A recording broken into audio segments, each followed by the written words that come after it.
మాదక ద్రవ్యాలపై జరుగుతున్న పోరాటంలో క్రియాశీల భాగస్వామి అవుతానని నేను డ్రగ్స్ రహిత జీవన శైలిని అనుసరిస్తూ నాగరు డ్రగ్స్ బారిన పడకుండా ఉండడానికి కృషి చేస్తానని డ్రగ్స్ అమ్మకం, కొనుగోలు మరియు అక్రమ రవాణా చేసే వ్యక్తుల సమాచారాన్ని సంబంధిత అధికారులకు తెలియజేస్తానని నేను డ్రగ్స్ రహిత సమాజమే లక్ష్యంగా సాగుతున్న తెలంగాణ ప్రభుత్వ సంకల్పంలో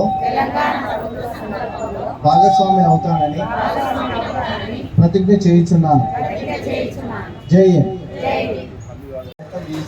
ఉన్నప్పుడు వాళ్ళ నుంచి వచ్చే రెస్పాన్స్ కొంచెంలో వచ్చినా దానికి తర్వాత అయినా సరే తీసుకొని తర్వాత మార్పు విధంగా ప్రయత్నం చేయడం వల్ల మంచి సొసైటీ అనేది మన భర్తలైనా సరే పిల్లలైనా సరే ఇలాంటి చెడు వ్యసనాలను అలవర్చుకొని ప్రభావితం చేసినట్టయితే వాళ్ళని గిట్ట మనము వాళ్ళని డిస్కరేజ్ చేసేసి దీనివల్ల కలిగే దుష్ప్రభావాలను వివరిస్తూ అలవాటును మాన్పించినట్లయితే దానివల్ల మనకు కొంచెం ప్రయోజనం అనేది చేకూరుతుంది. ఈ కార్యక్రమం యొక్క ఉద్దేశం కూడా నెరవేరుతుందని చెప్పేసి నేను ఆశిస్తూ మీ అందరికీ కూడా ఆ విధంగా ప్రతి ఒక్కరు కూడా మనకు మీటింగ్ జరిగినప్పుడు సమావేశాల్లో దీని గురించి ఒక 5 నిమిషాలు మీరు కేటాయించి ప్రత్యేకంగా చెప్పాలని చెప్పేసి నేను మీ అందరికీ తెలియజేస్తున్నాను.